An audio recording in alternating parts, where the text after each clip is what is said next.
ஒரு தடவை நாரதர் ஒரு தெரு வழியா போய்கிட்டு இருந்தார். வழியில ஒருத்தர் வேத சாஸ்திரம்லாம் படிச்சுக்கிட்டு உட்காந்துருந்தார். அவர் நாரதரை பார்த்து எங்க போயிட்டு இருக்கிறீங்கன்னு கேட்டார். கடவுளை பார்த்துட்டு வரலாம்னு போயிட்டு இருக்கிறேன் அப்படின்னார் நாரதர்.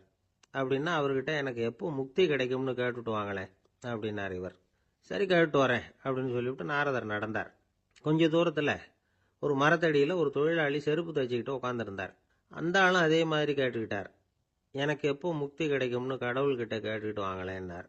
அவர்கிட்டையும் சரின்னு சொல்லிவிட்டு நாரதர் நேராக வைகுண்டத்துக்கு வந்து சேர்ந்தார். கடவுளை பார்த்தார். இவங்க 2 பேரும் சொல்லி அனுப்பின விஷயத்தை பற்றி கேட்டார். அதுக்கு கடவுள் சொன்னார், அந்த செருப்பு தைக்கிற தொழிலாளி உடல் நீத்ததும் உடனே என்னை வந்து அடைவான். ஆனால் அந்த சாஸ்திரம் படித்த ஆள் இப்போதைக்கு என்கிட்ட வந்து சேர மாட்டான். அவன் இன்னமும் பல பிறவிகள் எடுத்து அங்கேயே இருக்க வேண்டியிருக்குது. எப்போ இங்கே வந்து சேருவான்னு எனக்கே தெரியாது அப்படின்னார். நாரதருக்கு இதோட ரகசியம் என்னங்கிறது புரியல. எனக்கு ஒன்றும் புரியலையேன்னாரான் கடவுள்கிட்ட. சீக்கிரம் புரிஞ்சுக்குவேன். நீ திரும்பி போகிறப்போ நான் இங்கே வைகுண்டத்தில் என்ன செஞ்சுக்கிட்டு இருக்கேன்னு கேட்டா, ஒரு ஊசியின் துவாரத்தில் ஒரு யானையை கோத்துக்கிட்டு இருக்கிறேன்னு அவங்க கிட்ட சொல்லு அப்படின்னார் கடவுள் சிரிச்சுக்கிட்டே. நாரதர் பூமிக்கு திரும்பினார். கடவுளை பார்த்தீங்களா, எப்படி இருக்கார் அப்படின்னு விசாரிச்சார் வேத சாஸ்திரம் படித்தவர். ஓ பகவானா, அவர் யானையை ஊசியின் காதில் நுழைச்சிக்கிட்டு இருக்கிறார் பார்த்தேன்னார் நாரதர். ஊசி காதில் யானையா? அது எப்படி முடியும்? நீங்கள் சொல்கிறத நான் நம்ப மாட்டேன்னு விட்டார் அவர். சரி, இந்த ஆளுக்கு இறைவன் பேரில் நம்பிக்கை இல்லை அப்படிங்கிறத நாரதர் புரிஞ்சுக்கிட்டார். அடுத்தபடியாக அந்த தொழிலாளி இருந்த இடத்துக்கு போனார். இறைவனை பார்த்தீங்களான்னு கேட்டார் அவர். பார்த்தேன், ஒரு ஊசி துவாரத்தில் யானையை கோத்துக்கிட்டு இருந்தார் அப்படின்னு சொல்லிவிட்டு நாரதர் அந்த ஆள் முகத்தை கவனிச்சார். அந்த தொழிலாளி இதை கேட்டுட்டு கொஞ்சம் கூட ஆச்சரியப்படலை. அவரால் முடியாத காரியம் கூட உண்டானார். என்ன இப்படி சொல்கிற? ஊசியின் துவாரத்தில் யானையை கோக்க முடியும்னு நீ நம்புறியா அப்படின்னு கேட்டார் நாரதர். நிச்சயமாக நம்புறேன்னார் அவர். அது எப்படி அப்படின்னு கேட்டார் இவர். இதை பாருங்க, நான் இந்த ஆலமரத்தடியில் தான் தினமும் உட்காந்துருக்கிறேன். தினமும் இந்த மரத்திலிருந்து எவ்வளவோ பழம் கீழே விழுது. இந்த பழத்தில் இருக்கிற ஒவ்வொரு விதையிலேயும் உள்ள ஒரு ஆலமரம் இருக்குது. ஒரு சின்ன விதைக்குள்ள ஒரு பெரிய ஆலமரம் இருக்க முடியுங்கிறப்ப ஊசி துவாரத்தில் கடவுள் யானையை நுழைய வச்சாருங்கிறத ஒத்துக்கிறதுல என்ன கஷ்டம் இருக்கு அப்படின்னு ரொம்ப சர்வசாதாரணமாக பதில் சொன்னாராம் அந்த தொழிலாளி. நாரதர் யோசனை பண்ணார்.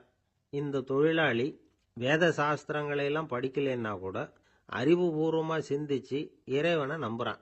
அதனால தான் கடவுள் இந்த ஆளுக்கு சீக்கிரம் முக்தி கிடைக்கும்னு சொன்னார் அப்படிங்கிறத புரிஞ்சுக்கிட்டாராம்.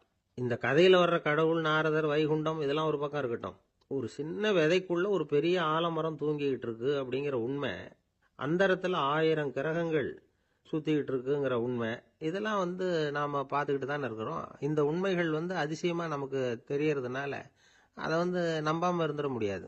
இயற்கையை பரிபூர்ணமாக நம்புங்கள், அந்த நம்பிக்கையே நம்ம வாழ்க்கைக்கு ஆதாரம் அப்படிங்கிறத விளக்கறதுக்காக தான் இந்த கதை. இந்த காலத்தில் நம்ம பிள்ளைங்களுக்கெல்லாம் இது மாதிரி நம்பிக்கை அதிகமாகவே இருக்குது. ஒரு நாள் ஒரு சின்ன பையன்கிட்ட கேட்டேன், ஏன்பா கடவுள் ஒரு பானைக்குள்ள ஒரு யானையை நுழைய வச்சுட்டாருன்னு சொன்னா அதை நீ நம்புவியா அப்படின்னு கேட்டோம். நம்புவேன் சார், அது ஒன்றும் பெரிய அதிசயம் இல்லைன்னா. எப்படிறான்னு கேட்டோம்.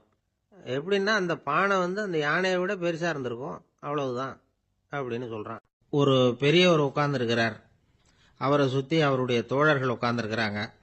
ஏதோ ஒரு முக்கியமான செய்தியை அவர் அவங்களுக்கு சொல்லிகிட்டு இருக்கிறார். அவங்களும் ஆர்வமாக கேட்டுக்கிட்டு இருக்கிறாங்க. இந்த சமயத்தில் யாரோ ஒரு ஆள் வேகமாக அங்கே வர்றார். வர்ற வேகத்திலேயே எனக்கு ஏதாவது உதவி செய்யுங்க அப்படின்னு கேட்டுக்கிட்டே வர்றார். கேட்கறது உதவி, ஆனால் குரல் மிரட்டுறது மாதிரி இருக்கு, அதட்டி கேட்கறது மாதிரி இருக்கு. இதை கேட்டதும் அந்த பெரியவர் ஆத்திரப்படலை, ஆனால் அவரை சுற்றி இருந்தவங்க ஆத்திரப்பட்டாங்க. இதை பெரியவர் கவனிச்சார். கொஞ்சம் அமைதியாக இருங்கன்னார். வந்தவரை கூப்பிட்டார். அவருக்கு சில பொருள்களை கொடுத்தார். என்னங்க, இப்போ உங்களுக்கு மகிழ்ச்சி தானே அப்படின்னார். ஆ அப்படின்னு அலட்சியமா அவர் சொல்கிறார். நான் உங்களை நல்ல முறையில் நடத்தினேன்னா அப்படின்னு கேட்குறாரு அவர் மறுபடியும். அதெல்லாம் ஒன்றும் இல்லை அப்படின்னு சொல்லி அவர் சொல்லிகிட்டு இருக்கிறாரு. குரலில் கடுமை குறையில. சுற்றி இருந்தவங்களால இதை பொறுத்துக்க முடியல. கோபத்தோடு அவரை நோக்கி நெருங்க ஆரம்பித்தாங்க. பெரியவர் அவங்களையெல்லாம் தடுத்து நிறுத்தினார். வந்தவரை வாங்க என்னோட அப்படின்னு சொல்லி அழைச்சிட்டு போனார். வீட்டுக்கு போனார். அங்கே போனதும் இன்னும் சில பொருள்களை எடுத்து அவர்கிட்ட கொடுத்தார். இப்போ திருப்தி தானே, நான் உங்ககிட்ட நல்ல முறையில் நடந்துக்கிட்டேனா அப்படின்னார். அவர் முகம் இப்போ தான் கொஞ்சம் மலர்ந்தது. ரொம்ப நன்றி, இறைவன் உங்கள் குடும்பத்துக்கு எல்லா நன்மைகளையும் செய்வான் அப்படின்னு சொன்னார். இதே வார்த்தைகளை என்னுடைய தோழர்கள்கிட்டே சொல்லிட்டீங்கன்னா அவங்க கோபம் தணிஞ்சிரும், வர முடியுமான்னார்.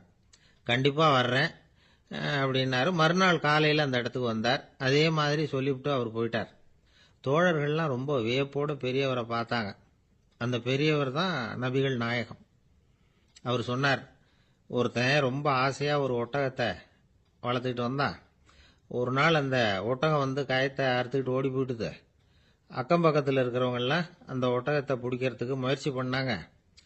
அதை துரத்திக்கிட்டு ஓடினாங்க. ஒட்டகம் வந்து தாறுமாறாக ஓட ஆரம்பிச்சுது. இந்த சமயத்தில் ஒட்டகத்தை வளர்த்தவன் அங்கே ஓடி வந்தான். நீங்கள் அதை ஒன்றும் செய்ய வேணாம், விட்டுருங்க. அதோட சுபாவம் எனக்கு நல்லா தெரியும். அதை சுலபமாக என்னோட வழிக்கு கொண்டுட்டு வந்துட முடியும். நான் பார்த்துக்கிறேன், விட்டுருங்கோ அப்படின்னா. எல்லாரும் விலைக்கு போயிட்டாங்க. இவன் என்ன செஞ்சான் தெரியுமா? கொஞ்சம் புல்லை கையில் எடுத்துக்கிட்டு அந்த ஒட்டகத்தை நெருங்கினான். அவ்வளவுதான். அது ஓடி வந்து இவன் காலடியில் உட்காந்துக்கிட்டது. செல்லமாக அதை அப்படியே தடவி கொடுத்தான். முதுகில் ஏறி உட்காந்துக்கிட்டான். அது பாட்டுக்கு சாதுவாக நடந்து போகுது. இந்த கதையை நபிகள் நாயகம் தம்முடைய தோழர்களுக்கு சொல்றார். ஒட்டகத்தை மட்டும் இல்லை, சில மனிதர்களையும் கூட சில விதத்தில் அணுகிதான் அவர்களை வந்து சீர்திருத்த வேண்டியிருக்குது அப்படிங்கிறத அவங்களுக்கு உணர்த்தினார். இது ஒரு அழகான உளவியல் அணுகுமுறை. சில குடும்ப தலைவர்கள் கூட இந்த ஒட்டகம் மாதிரி நடந்துகிறது உண்டு. அப்புறம் அடங்கி போகிறதும் உண்டு.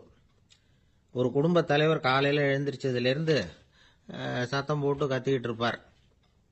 பக்கத்தில் இருந்தவங்கலாம் ஓடி போய் சமாதானம் பண்ணி பார்த்தாங்க. அவர் ஓயறது மாதிரி தெரியல. கடைசியில் அவர் மனைவி வந்தாங்க. நீங்கள் எல்லாம் விலைக்கு போயிடுங்க, அவர் சுபாவம் எனக்கு தெரியும், நான் பார்த்துக்கிறேன் அப்படின்னாங்க. சரின்னு எல்லாரும் போயிட்டாங்க. சாயந்தரமாக வந்து பார்க்குறாங்க, அவர் சத்தம் இல்லாமல் ஒரு மூலையில் உட்காந்துருக்கிறார். ரொம்ப சாதுவா. ஆச்சரியமாக இருந்தது. என்னம்மா பண்ணீங்கன்னு கேட்டாங்க. அது ஒன்றும் இல்லைங்க, ஒரு வேளை சாப்பாட்டை நிறுத்தினேன், பட்னி போட்டேன், அவ்வளவுதான் அப்படின்னாங்க அந்த அம்மா. பக்தின்னு சொல்கிறோம் இல்லையா, அது வந்து 3 வகைப்படும் அப்படிங்கிறார் ஒரு பெரியவர். அது என்ன 3 வகைன்னா, தெய்வ பக்தி, அடியார்கள் பக்தி, குரு பக்தி. அடியார் பக்தியை விட தெய்வ பக்தியை விட குரு பக்தி தான் ரொம்பவும் சிறந்ததுங்கிறார் அவர். தெய்வத்துக்கிட்ட செஞ்ச பாவம் குருநாதர்கிட்ட தீர்ந்துருமா. குருநாதர்கிட்ட செஞ்ச பாவம் தெய்வத்துக்கிட்ட போனாலும் தீராதான். இப்படி பெரியவங்கெல்லாம் சொல்லி வச்சிருக்கிறாங்க. ஒரு காடு, அங்கே அயோத தௌமியர் அப்படின்னு ஒரு தபோதனர். அவர் பல மாணவர்களை ஒன்றா சேர்த்து ஒரு குருகுலம் நடத்திக்கிட்டு இருக்கிறார். பல தரப்பட்டவங்க, பல திறப்பட்டவங்க மாணவர்கள் அதில் சேர்ந்து படிச்சுக்கிட்டு இருக்கிறாங்க. பாஞ்சால ராஜகுமாரன் ஒருத்தனும் அந்த குருகுலத்தில் சேர்ந்து படிச்சுக்கிட்டு இருக்கிறான். அவன் பேர் ஆருணி. பெரிய இடத்து புள்ள, இருந்தாலும் படுப்பில் ரொம்ப கெட்டிக்காரனாக இருந்தான். அவன் தான் அங்கே முதல் மாணவன். ஒரு நாள் குருநாதர் அந்த அரசகுமாரனை கூப்பிட்டார். நம்ம குருகுலத்துக்கு சொந்தமான வயலில் தண்ணீர் பெருகி வெள்ளம் வந்து பயிரை வந்து அழிக்குதான், அதனால் நீ போய் மடையை அடைச்சிட்டு வந்துடும் அப்படின்னார். அந்த அரசகுமாரன் உடனே புறப்பட்டான். குருநாதர் சொல்லிட்டார்ல, உடனே புறப்பட்டான். நான் பெரிய இடத்து பிள்ளையாச்சே, ராஜகுமாரனாச்சே, ரொம்ப செல்வாக்கூட வளர்ந்தவனாச்சே, நான் போய் வயலில் இறங்கி வேலை செய்கிறதா அப்படின்னுலாம் அவன் நினைக்கல. குருநாதர் கட்டளையை நிறைவேற்ற வேண்டியது நம்ம கடமை அப்படின்னு நினச்சான். உடனே ஒரு மண்வெட்டியை தூக்கி தோளில் வச்சுக்கிட்டு புறப்பட்டு போயிட்டான். வயலுக்கு போனான். பார்த்தான், தண்ணி கரையை உடச்சிக்கிட்டு வயலுக்குள்ளே ஏகமாக பாஞ்சிக்கிட்டு இருக்குது. இவன் மண்வெட்டியால் களிமண்ணை புல்லோடு சேர்த்து புல் பத்த மாதிரி வெட்டி வெட்டி போட்டான். இருந்தாலும் மடையை அடைக்க முடியல. தண்ணி அதை மீறி வந்துக்கிட்டே இருக்குது. தண்ணி வந்து வேகமாக வயலுக்குள்ளே போய்கிட்டே இருக்குது. போடுற பத்தையெல்லாம் கரைஞ்சி கரைஞ்சி போயிட்டுருக்கு. இருந்தாலும் இவன் தன்னுடைய முயற்சியை கைவிடலை. வெட்டி வெட்டி போட்டுக்கிட்டே இருக்கிறான். காலையில் அங்கே போனவன் சாயந்தரம் வரைக்கும் இப்படி செஞ்சுக்கிட்டு இருக்கிறான். உடம்பும் மனசும் ரொம்பவும் சோர்ந்து போச்சு. இருந்தாலும் குருநாதர் இட்ட கட்டளையை நிறைவேற்றாமல் இருக்கிறோமேங்கிற ஒரு குறை அவனுக்கு இருக்குது. குரு கட்டளையை நிறைவேற்றாத நான் வந்து இன்னமும் இருக்கணுமா அப்படின்னு யோசனை பண்ண ஆரம்பிச்சிட்டான். என்ன செய்யலாம்னு பார்த்தான். நம்ம குருநாதர் இட்ட பணிக்காக இந்த உடம்பையே தியாகம் பண்ணலாம் அப்படின்னு முடிவு பண்ணான். தண்ணி பாயுதில்ல, அதுக்கு குறுக்க விழுந்து அப்படியே மடையை அடைச்சிக்கிட்டு அப்படியே படுத்துட்டான். இது மற்றவங்களுக்கு தெரியாது. அன்னைக்கு ராத்திரி ஒரு விளக்கு முன்னாடி உட்காந்து குருநாதர் பிள்ளைங்களுக்கு பாடம் சொல்லி கொடுத்துக்கிட்டு இருக்கிறார். வரிசையில் இருக்கக்கூடிய ராஜகுமாரனை காணலை. நம்ம ஆருணி எங்கே போனா அப்படின்னு சொல்லி மற்ற மாணவர்களை விசாரித்தார்.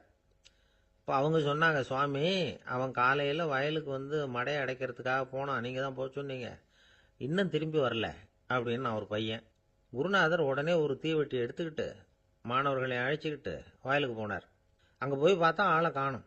ஆருணி ஆருணின்னு சொல்லி சத்தம் போட்டு கூப்பிட்டு பார்க்குறார். நான் இங்கே இருக்கேன் குருநாதா அப்படின்னு காலுக்கு அடியிலேருந்து ஒரு சத்தம் வருது. குனிஞ்சு பார்த்தா அவன் மழையில் படுத்துருக்கிறான். என்னப்பா இதுன்னார். காலையிலேருந்து இந்த மழையை அடைச்சி பார்த்தேன் சுவாமி, முடியல, அதனால் இப்படி குறுக்க படுத்துட்டேன். என்னை தாண்டறதுக்கு பயந்து போய் தண்ணியே தேங்கி நின்றுட்டுது அப்படின்னா. அவனுடைய குரு பக்தியையும் அவனை தாண்டறதுக்கு அஞ்சு நிற்கிற தண்ணி தேக்கத்தையும் பார்த்துட்டு எல்லாரும் ரொம்ப ஆச்சரியப்பட்டு போயிட்டாங்களாம். ஆறுனே எழுந்திரிச்சு வா அப்படின்னு கூப்பிட்டாரான் குருநாதர். அவன் தண்ணீரை பொழந்துக்கிட்டு எழுந்திரிச்சு வந்தானான். அதனால அவனுக்கு உத்தாலகன் அப்படின்னு ஒரு பேர். உத்தாலகன்னா தண்ணீரை பிளந்தவன் அர்த்தம். அந்த உத்தாலகன் மாதிரி இந்த காலத்து மாணவர்களுக்கும் குரு பக்தி வேணும் அப்படின்னு சொன்னோம் ஒரு பள்ளிக்கூடத்தில். உடனே நிறைய மாணவர்கள் எழுந்திரிச்சு நின்னாங்க. சார், நீங்கள் எங்களை இன்னமும் சரியாக புரிஞ்சுக்கலன்னு நினைக்கிறோம். அன்னைக்காவது ஒருத்தன் அப்படி இருந்தான், இன்னைக்கு ஏகப்பட்ட உத்தாலகர்கள் இருக்கிறோம். எங்கள் வாத்தியார் கட்டளை இட்டா இப்போவே அது மாதிரி வயலுக்கு போய் மடையில் குறுக்கப்படுத்துக்கிறதுக்கு இந்த வகுப்பில் உள்ள அத்தனை பேரும் தயாராக இருக்கிறோம் அப்படின்னாங்க. அப்படியா அப்படின்னு சொல்லி கேட்டோம் ரொம்ப சந்தோஷமா. ஒருத்தன் ரொம்ப அடக்கமாக எழுந்திரிச்சான். அப்புறம் சொன்னான், ஆமாம் சார், வகுப்பில் இவர் நடத்துகிற பாடத்தை கேட்டுக்கிட்டு இருக்கிறத விட பேசாமல் போய் மடையில் படுத்துடுறது ஒன்றும் கஷ்டமான காரியமாக இருக்காது. அதனால தான் எல்லாரும் அங்கே போகிறேன்னு சொல்கிறோம் அப்படிங்கிறான். ஒரு ராஜா இருந்தார். நாடு பூராவும் நிறைய மரங்களை நட்டு வளர்க்கணுங்கிறது அவரோட ஆசை. தானே அதுக்கு முன்மாதிரியாக இருக்கணும்னு நினைச்சார். அரண்மனையை சுற்றி மரங்களை நட்டு வளர்த்தார். இதை பார்த்துட்டு ஜனங்களும் அவங்கவுங்க வீட்டை சுற்றி மரக்கன்றுகளை நட்டு வளர்த்தாங்க. கொஞ்ச காலத்தில் ஊர் பூரா பசுமையாக மாறிச்சு. எல்லாருக்கும் சந்தோஷமாக இருந்தது. இது ஒரு பக்கம் இருக்கட்டும். இப்போ நான் சொல்ல போகிற கதை வேற. அதாவது அந்த ராஜா ஒரு நாள் தன்னுடைய அரண்மனையை சுற்றி இருக்கிற விதவிதமான மரங்களை எல்லாம் போய் பார்த்தார். எப்படி இருக்கிறீங்க அப்படின்னு ஒவ்வொரு மரத்துக்கிட்டையும் விசாரிச்சாராம். எந்த மரமும் சந்தோஷமாக இருக்கிறதா தெரியல. அது அதுக்கும் மனசில் ஒரு குறை. முதல்ல ஆலமரத்துக்கிட்ட போனார். அது சொல்லிச்சு, மண்ணா, நான் நல்லா பெருசாக வளர்ந்துருக்கிறேன், அடர்த்தியாக இருக்கிறேன், கிளையெல்லாம் நாலு பக்கமும் நல்லா படர்ந்து தான் இருக்குது, இருந்தாலும் எந்த பிரயோஜனமும் இருக்கிறதா தெரியல எனக்கு. என்னுடைய பழம்லாம் ரொம்ப சின்னதாக இருக்குது, என் கண்ணுக்கு சரியாக புறப்பட மாட்டேங்குது. நான் இருக்கிற சைஸுக்கு என்னுடைய கிளையில் இருக்கிற பழம்லாம் எவ்வளவு பெருசாக இருக்கணும், அது இத்தினூண்டு இருக்கிறது எனக்கு பெரிய அவமானமாக இருக்குது. இப்படி இங்கே நின்றுக்கிட்டு இருக்கிறதே ரொம்ப கூச்சமாக இருக்குது. ஒரு நல்ல புயல் வந்ததுன்னா பேசாமல் சாஞ்சு விடலாமான்னு பார்க்குறேன் அப்படின்னு புலம்புது ஆலமரம். சரி இருக்கட்டும்னு நினச்சிக்கிட்டு ராஜா அடுத்தபடியாக ஒரு அத்தி மரத்துக்கிட்ட போனார். அதுவும் புலம்ப ஆரம்பிச்சுட்டுது. நான் கூட பெரிய மரம் தான், இல்லை இலையெல்லாம் அழகாக தான் இருக்குது, பழம் அழகாக இருக்குது, இருந்தாலும் உள்ள விஷயம் இல்லையே, அத்தி பழத்தை புட்டு பார்த்தா அத்தனையும் சொத்தை அப்படின்னு பழமொழியே உண்டாயிட்டுதே, இப்படி ஒரு கெட்ட பேரோடு நான் இருக்கணுமா அப்படின்னு புலம்புது அது. சரி இது இருக்கட்டும் அப்படின்னு சொல்லி அடுத்தபடியாக வேப்ப மரத்துக்கிட்ட போனார். அது தன்னுடைய வேதனையை வெளியிட்டது. எனக்கு எவ்வளவோ மருத்துவ குணங்கள்லாம் இருக்கிறதா சொல்லிக்கிறாங்க, இருந்தாலும் என்ன பிரயோஜனம், என்னுடைய பழத்தை மனிதர்கள் யாரும் விரும்பி சாப்பிட்றது இல்லையே அப்படின்னுது. ராஜா அடுத்தாப்புல இருந்த ஒரு பனை மரத்துக்கிட்ட போனார். நான் நல்லா உயரமாக தான் வளர்ந்துருக்கிறேன், மற்ற மரங்கள்லாம் என்னை அண்ணாந்து தான் பார்க்கணும், இருந்தாலும் என்கிட்ட நிழலுக்காக யாரும் ஒதுங்கிறது இல்லையே அப்படின்னுது. என்ன இது எல்லா மரமும் இப்படி திருப்தி இல்லாமல் இருந்துகிட்டு இருக்குதே அப்படின்னு நினச்சிக்கிட்டே ராஜா அடுத்தபடியாக அங்கே இருந்த ஒரு பைன் மரத்துக்கிட்ட போனார். அழகாக உயரமாக பசுமையாக தான் இருந்தது, ஆனால் பழமோ பூவோ கிடையாது. அதை நினச்சி அது வருத்தப்பட்டுக்கிட்டு இருக்குது. ஓக் மரம் அது ஒன்று நின்றுட்டு இருந்தது. அது என்ன சொல்லிச்சுன்னா, இலையுதிர் காலத்தில் என் மேலே இருக்கிற எல்லா இலைகளும் உதிர்ந்து போடுது, முடி கொட்டின மனிதர்கள் மாதிரி மொட்டையாக நான் நிற்க வேண்டி இருக்குது, என்ன வாழ்க்கை இது அப்படின்னு சொல்லி அழுத்துக்கிட்டது. சரி புளிய மரம் என்ன சொல்லுது பார்ப்போம்னு அதுகிட்ட போனால், என்னுடைய நிழலில் யாருமே தங்க மாட்டாங்க, உடம்புக்கு சூடுன்னு ஒதுங்கி போயிடுவாங்க, அடிமரத்தை பார்த்தீங்கன்னா பட்டையெல்லாம் உறிஞ்சி பார்க்கறதுக்கே கேவலமாக இருப்பேன் அப்படின்னுது அது. முருங்கை மரம் என்ன சொல்லிச்சு தெரியுமா, என்னுடைய இலை காயெல்லாம் சாப்பிட்றவங்களுக்கு சத்து கொடுக்கறது வாசம்தான், ஆனால் என் உடம்புல சத்தே கிடையாது, கொஞ்சம் வேகமாக காற்று அடிச்சதுன்னா முறிஞ்சி விழுந்துடுறேன், என்ன வாழ்க்கை இது அப்படின்னு சொல்லி அது வருத்தப்பட்டது. ராஜா யோசனை பண்ணார், என்ன இது மரங்கள் பூமியின் வரங்கள்னு சொல்கிறோம், மழை பெய்யறதுக்கு அதுதான் காரணம், பூமி செழிப்பாக இருக்கிறதுக்கும் அதுதான் காரணம், வீடு கட்டுறதுக்கு மரம், நாற்காலி செய்ய உபயோகப்படுத்துறதுக்கும் அதுதான் உபயோகப்படுது, மனுஷனுக்கு வேண்டிய ஆகாரங்களையும் கொடுக்குது, இப்படிலாம் இருந்தும் எல்லா மரமும் நிம்மதி இல்லாமல் இருந்துக்கிட்டு இருக்குதே அப்படின்னு நினச்சார். அப்போது அங்கே இருந்த ஒரு மகிழ மரம் அவர் கண்ணில் பட்டுது. அந்த மரம் மட்டும் கொஞ்சம் நிம்மதியாக மகிழ்ச்சியாக இருக்கிறது மாதிரி தெரிஞ்சுது. உடனே ராஜா அதுகிட்ட போனார். உனக்கு மனசில் எதுவும் குறை இல்லையான்னு கேட்டார். இல்லை, நான் சந்தோஷமாக தான் இருக்கேன்னு அந்த மகிழ மரம். அப்படியான்னு ஆச்சரியமாக கேட்டார் ராஜா. ஆமாம் மன்னா, இந்த இடத்துல நீங்கள் ஒரு முருங்கை மரத்தையோ வேப்ப மரத்தையோ கூட நட்டிருக்கலாம். ஆனால் இந்த இடத்துல நடுறதுக்கு என்ன தேர்ந்தெடுத்திருக்கிறீங்க, அதுவே எனக்கு பெருமை, அதுவே எனக்கு திருப்தி அப்படின்னு தான் மகிழ மரம். மகிழ மரம் சாதாரணமாக தான் இருக்கும். இளம் மஞ்சள் நிறத்தில் பூக்கள், அது காய்ந்தும் மனம் வீசும். மகிழ மரம் மாதிரி மன திருப்தியோடு வாழறதுக்கு நாம் கற்றுக்கணுமா. நாம் இந்த உலகத்தில் ஒரு நாயாவோ நரியாவோ கூட பிறந்திருக்கலாம். மனுஷனாக பிறந்திருக்கிறோம், அதுவே பெருமை தானே. இந்த நிறைவு தான் மகிழ்ச்சியின் ரகசியம். ஒரு பையன் அப்பா கிட்ட போய், அப்பா, நீங்கள் இந்த உலகத்தில் ஒரு மனுஷனாக பிறந்தது என்னோட அதிர்ஷ்டம் நானா. ஏண்டா அப்படி சொல்கிறேன்னு இருக்கார் அப்பா. நீங்கள் ஒரு கரடியாக பிறந்திருந்தா இந்நேரம் நானும் ஒரு கரடி குட்டியாக தானே இருந்திருப்பேன் அப்படின்னு நானா பையன். இந்த உலகத்தில் நாம் நல்லபடியாக இருக்கணும்னா அதுக்கு முக்கியமாக தேவைப்படுறது ரெண்டு. ஒன்று செல்வம், இன்னொன்று அறிவு. சரி, இது ரெண்டில் சிறந்தது எது அப்படின்னு ஒரு கேள்வி கேட்டால் என்ன பதில் சொல்கிறது? இதே கேள்வியை ஹஸ்ரத் அலி அவர்கள்கிட்ட கேட்டாங்களாம். அவர் ஒரு பெரிய அறிஞர். கேள்வி கேட்டவங்களும் சாதாரண ஆட்கள் இல்லை, இவங்களும் அறிஞர்கள். ஒரு நாள் ஹஸ்ரத் அலி அவர்கள்கிட்ட 10 அறிஞர்கள் வந்தாங்களாம். ஐயா, நாங்கள் 10 பேரும் உங்ககிட்ட ஒரே கேள்வியை தான் கேட்க வந்திருக்கிறோம். ஆனால் எங்கள் 10 பேருக்கும் நீங்கள் தனித்தனியாக பதில் சொல்ல முடியுமா அப்படின்னு கேட்டிருக்காங்க. அதாவது அவங்க ஒரே கேள்விக்கு இவர்கிட்ட இருந்து 10 விதமான பதில் எதிர்பார்க்குறாங்க. சரி, கேளுங்க, என்ன கேள்வி அப்படின்னார் அவர். அப்போ தான் அவங்க கேட்டாங்களாம், செல்வம் அறிவு இது ரெண்டில் சிறந்தது எது? இதுதான் கேள்வி. ஹஸ்ரத் அலி என்ன பண்ணார் தெரியுமா? அவங்கள ஒவ்வொருத்தராக கூப்பிட்டார். ஒவ்வொரு விதமான பதிலை சொல்லி அனுப்புனார். முதல்ல ஒருத்தரை கூப்பிட்டார். சொன்னார், அறிவுங்கிறது தீர்க்கதரிசிகள், ஞானிகள், மகான்கள் இவங்களோட பரம்பரை சொத்து. ஆனால் செல்வம்ங்கிறது கொடுங்கோலரின் ஆயுதம். அதனால் அறிவு தான் சிறந்தது அப்படின்னார். ரெண்டாவது ஆளை கூப்பிட்டார். உங்ககிட்ட செல்வம் இருந்தால் நீங்கள் தான் அதை காப்பாற்றணும். ஆனால் அறிவு உங்களை எப்பவும் காப்பாற்றும். ஆகவே அறிவு தான் சிறந்தது அப்படின்னார். மூணாவது ஆளை கூப்பிட்டார். செல்வந்தனுக்கு எப்போதும் விரோதிகள் அதிகம், ஆனால் அறிஞனுக்கு நண்பர்கள் அதிகம். அதனால் அறிவு தான் சிறந்ததுன்னார். அடுத்தவரை கூப்பிட்டார். செல்வம் அடுத்தவங்களுக்கு கொடுக்க கொடுக்க குறையும், ஆனால் கல்விங்கிறது அதிகரிச்சுக்கிட்டே வரும், கொடுக்கறதுனால குறையாது. அதனால் அறிவு தான் சிறந்ததுன்னார். இன்னொருத்தரை கூப்பிட்டார். அறிவுள்ளவன் எப்பவும் அதை அடுத்தவங்களுக்கு வாரி வழங்கிக்கிட்டே இருப்பான். அதனால் அவங்ககிட்ட தாராளத்தன்மை இருக்கும். ஆனால் செல்வந்தன்கிட்ட கஞ்சத்தனம் தான் இருக்கும். அதனால் அறிவு தான் சிறந்ததுன்னார். ஆறாவது நபரை கூப்பிட்டார். செல்வத்தை கள்வர்கள் திருடிட்டு போக முடியும், ஆனால் அறிவை அப்படி திருடிட்டு போக முடியாது அப்படின்னார். ஏழாவது நபரை கூப்பிட்டார். செல்வம் கால ஓட்டத்தில் அழிஞ்சிரும், ஆனால் அறிவை கால ஓட்டம் ஒன்றும் பண்ண முடியாது. ஆகவே அறிவே சிறந்ததுன்னார். எட்டாவது ஆளை கூப்பிட்டு சொன்னார், செல்வத்துக்கு எப்பவும் எல்லை உண்டு, நிறை உண்டு, அளவு உண்டு, கணக்கு உண்டு. ஆனால் அறிவுக்கு அப்படிப்பட்ட எல்லை எதுவும் கிடையாது. அதனால் அதுதான் சிறந்ததுன்னார். அடுத்தவனை கூப்பிட்டார். செல்வம் உள்ளத்தில் உள்ள ஒளியை போக்கிவிடும், இருட்டை உண்டாக்கிவிடும், விரிந்த மனப்பான்மையை குறுகலாக்கிவிடும். ஆனால் அறிவு அப்படி இல்லை, இருண்ட உள்ளத்தில் ஒளியை பாய்ச்சி அதை விசாலப்படுத்துது. அதுதான் சிறந்ததுன்னார். கடைசியாக 10வது நபரை கூப்பிட்டார். செல்வம் மனசில் செருக்கை உண்டாக்குது, ஆணவத்தை ஏற்படுத்துது. அதனால் நானே கடவுள்னு நினைக்கிற அளவுக்கு மனுஷனை தாழ்த்தி விடுது. ஆனால் அறிவு பணிவையும் பண்பாட்டையும் வளர்க்குது. அதனால் அறிவு தான் சிறந்ததுன்னார். ஆக இப்படி 10 பேருக்கும் 10 விதமாக பதில் சொன்னது மூலமாக ஹஸ்ரத் அலி அவர்கள் அறிவு தான் செல்வத்தை விட சிறந்தது அப்படிங்கிறதுக்கு 10 காரணங்களை சுட்டி காட்டியிருக்கார். அந்த அறிஞர் 10 பேர் கேட்ட ஒரே கேள்விக்கு 10 பதில் சொன்னார். நமக்கு வேண்டிய ஒருத்தர் 10 பேர் கேட்ட கேள்விக்கு ஒரே பதில் சொல்லி சமாளித்தார்.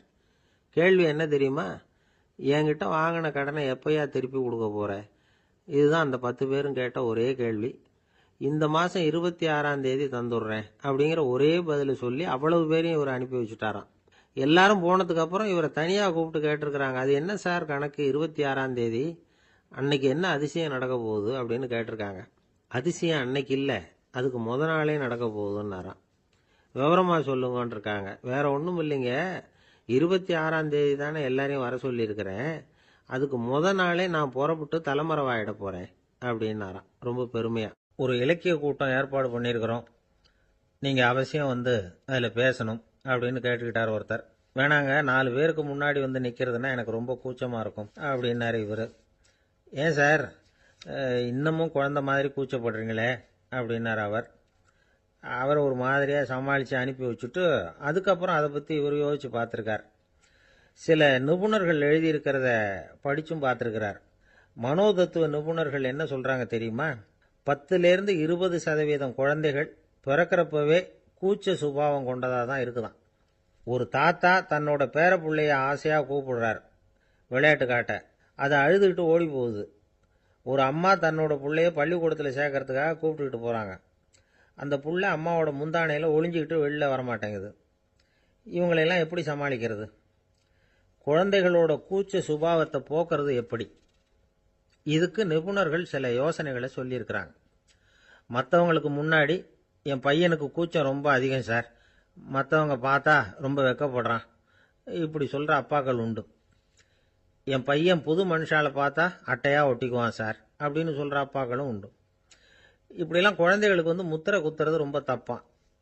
புதுசாக யாராவது வீட்டுக்கு வந்தால் குழந்தை தானாக தன்னோட கூச்சத்தையும் பயத்தையும் போக்கிக்கிட்டு சகஜமாக மாறி வர்றதுக்கு வாய்ப்பு கொடுக்கணுமா. ஒரு கூட்டத்துக்கோ அல்லது சொந்தக்காரங்க கல்யாணத்துக்கோ குழந்தைய அழைச்சிட்டு போகிறீங்க, அங்கே போய் கட்டாயப்படுத்தி குழந்தைய மற்றவங்க கிட்ட பேச சொல்லக்கூடாது. சில சமயம் குழந்தை தானாக தன்னுடைய கூச்ச சுபாவத்தை விட்டு பேசுறதுக்கு முன் வந்தால் அதை பாராட்டணும்.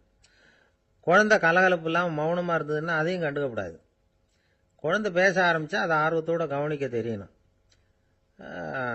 கலந்து உரையாடுற பழக்கத்தை வீட்லேயே ஆரம்பிக்கலாம். கேட்டதுக்கு பதில் சொல் அப்படின்னு நீங்கள் அதிகாரம் பண்ணிகிட்டு இருக்கக்கூடாது. அது வந்து குழந்தைக்கு பேசுகிற சந்தர்ப்பத்தை குறைச்சிருமா. இப்போ நாம் அதிகாரம் பண்ணால் கேலி செய்கிற பழக்கம் குழந்தைகளை வந்து ரொம்ப பாதிச்சிருமா. பெரியவங்களானதுக்கு அப்புறமும் சில பேர் கூச்சத்தோடவும் பயத்தோடவும் இருக்கிறதுக்கு இதுதான் காரணம். சின்ன வயசில் அவங்கெல்லாம் ஏதாவது கேலிக்கு ஆளாகி இருப்பாங்க. 2வது குழந்தை மூத்த குழந்தைய வந்து கேலிக்கு ஆளாகிற சந்தர்ப்பங்களை கண்டு கேலி பண்ணினா அது இளம் நெஞ்சங்களை விட்டு நீங்கிறதே இல்லையா. எப்பவும் குழந்தையோட நடை உடை பாவனைகளை பற்றி சொல்லிக்கிட்டே இருக்கக்கூடாதான். அதுவே கூச்ச சுபாவத்தை கொண்டுட்டு வந்துருமா.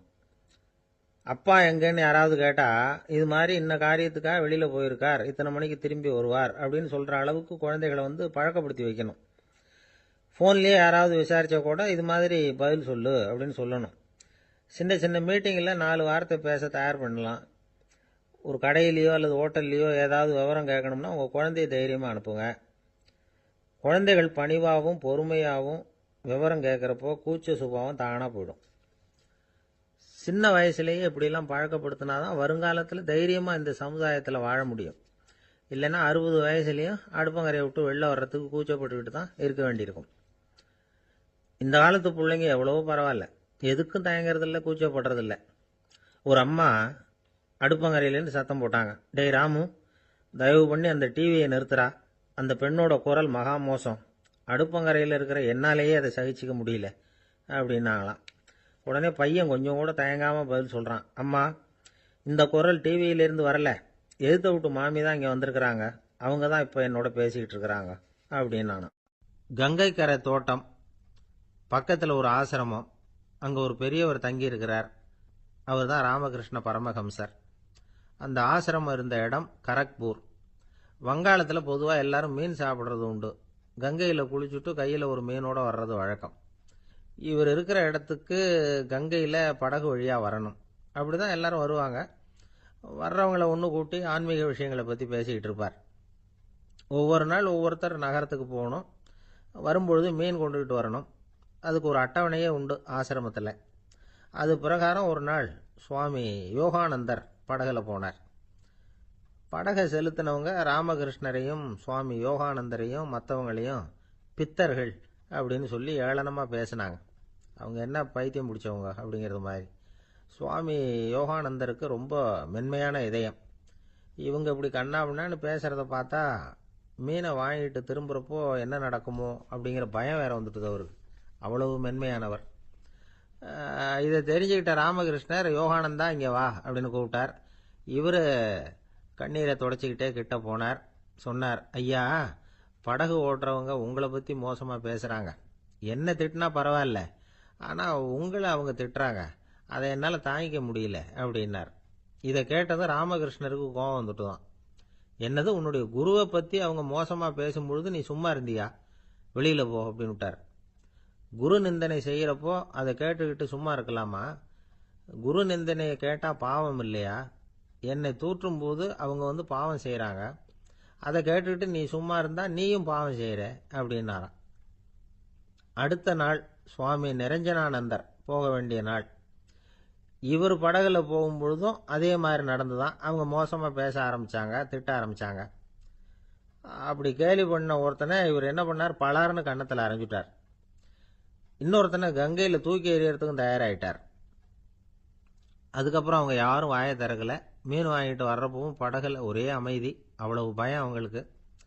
ராமகிருஷ்ணர் கூப்பிட்டு விசாரிச்சார் என்ன நடந்ததுன்னு. இவர் சொன்னார், அவர் யோகானந்தா போகும்பொழுது என்ன நடந்ததோ அப்படியே தான் இப்பவும் நடந்தது. குரு நிந்தனை செய்யறத கேட்டுக்கிட்டு நான் சும்மா இருப்பேனா? ஒருத்தனை அப்படியே அரைஞ்சுட்டேன், இன்னொருத்தனை ஆற்றுல தூக்கி போட்டுருவேன்னு பயமுறுத்தினேன், அவ்வளவுதான் அப்படின்னாராம். இப்போவும் ராமகிருஷ்ணருக்கு கோபம் வந்துட்டு தான். என்ன இது, அணியறது காஷாயம், இருக்கிறது ஆசிரமம், உனக்கு இவ்வளவு கோபம் வந்ததுன்னா அப்புறம் என்னத்துக்கு ஆசிரமத்தில் இருக்கணும்? பிரம்மச்சாரி எப்பவும் அமைதியாக இருக்கணும் அப்படின்னு அறிவுரை சொன்னாராம் ராமகிருஷ்ணர். அப்போ இவர் கேட்டாராம், ஏங்க அவருக்கு ஒரு விதமான அறிவுரை சொன்னீங்க, எனக்கு வேற விதமாக அறிவுரை சொல்றீங்க, இதில் எது உண்மை அப்படின்னு கேட்டிருக்கார்.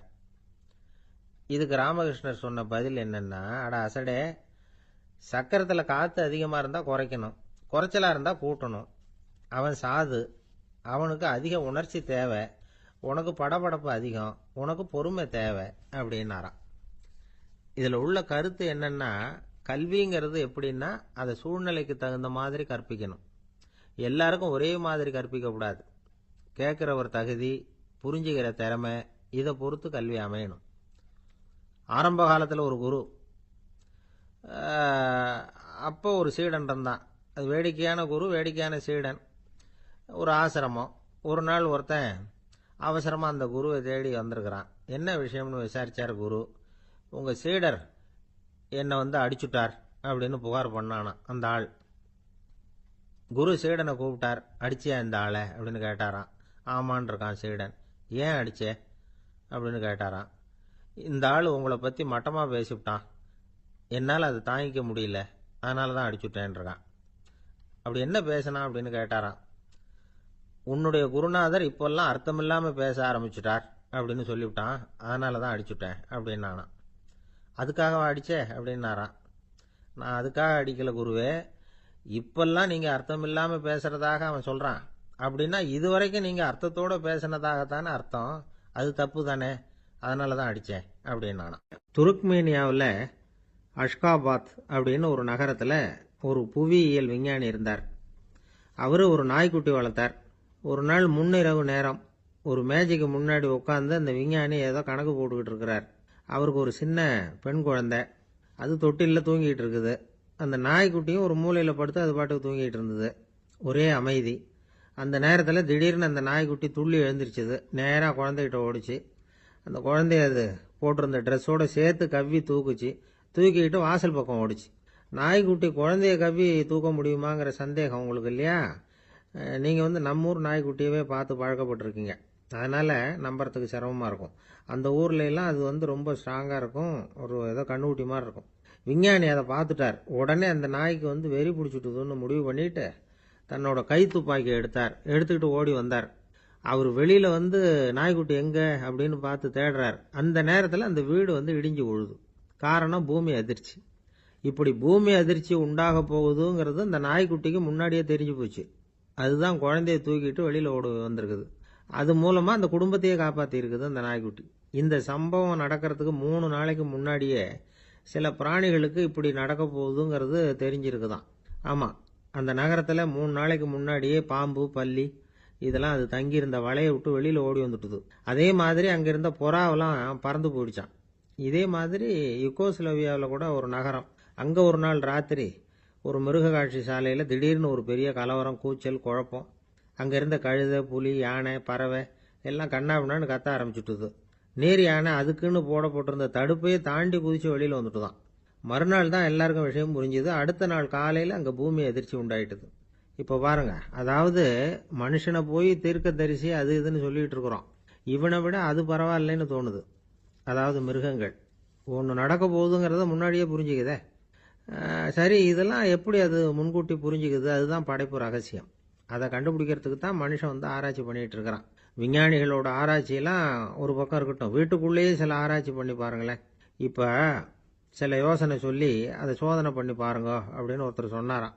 அதாவது இப்போ மழை வருமா வராதா அப்படின்னு தெரிஞ்சுக்கணுமா, உடனே ஒரு பூனைக்குட்டி பின்னாடியே மெதுவாக போய் அது என்ன செய்யுதுன்னு கவனித்து பார்க்கணும். பூனைக்குட்டி தன்னோட பாதத்தினால சுகத்தில் வந்து அப்படி கீறிக்கிட்டு இருக்கும். அப்படி கீறினா கண்டிப்பாக மழை வரும்.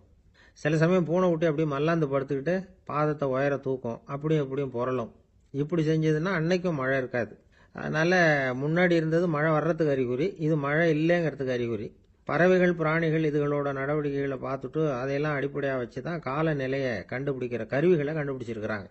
வாத்து இருக்குல்ல, சில சமயம் தன்னோட அழகை தன்னோட இறகுகளில் அப்படியே புதைச்சிக்கும். அப்படி செஞ்சால் குளிர்காலம் வரப்போகுதுன்னு அர்த்தம். பருவநிலை குளிராக மாறப்போகுதுங்கிறதுக்கு இதுதான் அறிகுறி. சிட்டுக்குருவி இருக்குதுல்ல, அதெல்லாம் புழுதியில் உழுந்து புரளும், சிறகுகளை வந்து படபடன்னு அடிச்சுக்கும். அப்படி செஞ்சால் மழை வரப்போகுதுன்னு அர்த்தம். ஒன்று மட்டும் நாம் நல்லா தெரிஞ்சுக்கணும், இயற்கையின் சீற்றம்னு சொல்கிறோம் இல்லையா, இயற்கை ஏன் நம்ம மேலே கோவப்படுது? இயற்கையை நாம் அனுசரித்து போகிறதில்ல, அதனால் கோவப்படுது. காடுகளை அழிக்கப்படாது, விலங்குகளை கொல்லக்கூடாது, இயற்கை ஏற்படுத்தி வச்சிருக்கிற சமநிலையை கெடுக்கக்கூடாது. அதை புரிஞ்சுக்கிட்டு வாழ்ந்தோம்னா பூமியும் நடுங்காது, நாமளும் நடுங்க வேண்டிய அவசியம் இருக்காது. ஒருத்தர் இருந்தார், சாராய கடைக்கு போனாராம், நிறைய சாப்பிட்டார். அப்புறம் சொன்னார், இது ரொம்ப அற்புதமான சரக்கு போல இருக்கு, உள்ளே போன உடனே இந்த பூமியே நடுங்கிறது மாதிரி இருக்கு எனக்கு அப்படின்னாராம். இதுக்கு கடைக்காரர் சொல்லியிருக்கார், நீங்கள் சாப்பிட்டது வெறும் பச்சை தண்ணி தாங்க, இப்போ ஏற்பட்டிருக்கிறது நிஜம் பூமி அதிர்ச்சி அப்படின்னாராம். ஒரு ஊரில் ஒரு ராஜா இருந்தார். அந்த ராஜாவுக்கு ஒரு மந்திரி. ராஜா ரொம்ப நியாயமானவர், நேர்மையானவர், கண்டிப்பானவர். தப்பு செய்கிறது யாராக இருந்தாலும் தண்டனை கொடுப்பார். வேண்டியவங்களுக்கு ஒரு நியாயம், வேண்டாதவங்களுக்கு ஒரு நியாயம்ங்கிறதெல்லாம் அவர்கிட்ட கிடையாது. ஒரு சமயம் அரசவையில் அந்த அமைச்சரே வந்து விதிமுறைகளுக்கு புறம்பா ஏதோ நடந்துகிட்டு இருக்கார். மன்னருக்கு கோவம் வந்துட்டுது. உடனே அந்த அமைச்சரை கிட்டத்தில் கூப்பிட்டு அவர் கன்னத்தில் ஓங்கி ஒரு அறை கொடுத்துட்டாராம். உடனே அந்த அமைச்சர் என்ன பண்ணார் தெரியுமா, நேராக போனார், அங்கே நின்றுக்கிட்டு இருந்த இன்னொருத்தர் கன்னத்தில் ஓங்கி அரைஞ்சார். அறை வாங்கினவர் திகைச்சு போயிட்டார். இவர் ஏன் நம்மளை வந்து அரைகிறார் அப்படின்னு யோசனை பண்ணார். மன்னரும் திகைச்சு போயிட்டார். நாம இவரை அரைஞ்சா அதுக்காக இவரு போய் இன்னொருத்தரை அரையணுமா அப்படின்னு யோசனை பண்ணார். இவருக்கு என்ன பைத்தியமானு கூட நினைக்க ஆரம்பிச்சுட்டார். ஆனால் என்ன ஆச்சுன்னா, அப்புறம் அமைச்சர் அவர் கவனிச்சுக்கிட்டு இருந்தாரா, அவர் இன்னொருத்தரை அரைஞ்சார் இல்லையா, அந்த அறை வாங்கின ஆசாமியை பார்த்து கத்திக்கிட்டு இருந்தார். யார்? அமைச்சர்.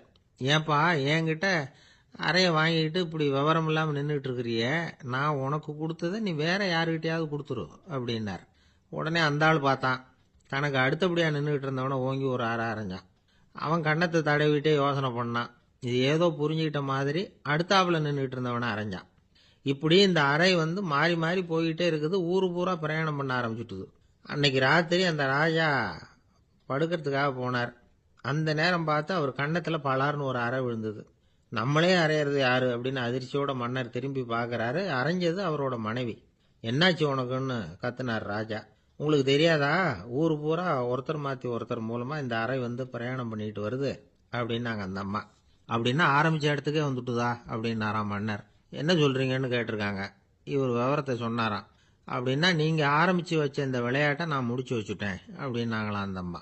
மறுநாள் காலை மறுபடியும் அரசவை கூடிச்சு. அந்த அமைச்சர் மன்னரை பார்த்து கேட்டார், என்ன மகாராஜா, என்கிட்ட கொடுத்ததை திருப்பி வாங்கிட்டீங்களா அப்படின்னாராம். இப்படி நடக்கும்னு நான் எதிர்பார்க்கவே இல்லைன்னார் மன்னர். ஆனால் நான் எதிர்பார்த்தேன். அது எங்கே போயிட போகுது, ஊர் பூரா சுற்றி கடைசியில் உங்ககிட்ட தான் வந்து சேரும் அப்படிங்கிறது எனக்கு தெரியும் அப்படின்னாராம் அமைச்சர். இந்த கதை வந்து வேடிக்கையாக இருந்தால் கூட இதில் உள்ள கருத்து முக்கியமானது. இந்த உலகத்தில் பல கருத்துக்கள் இப்படி தான் மாறி மாறி சுற்றி வந்துக்கிட்டே இருக்குது. நம்மால் ஒருத்தன் தன்னுடைய நண்பன் ஒருத்தனை கடத்தரில் பார்த்தான்.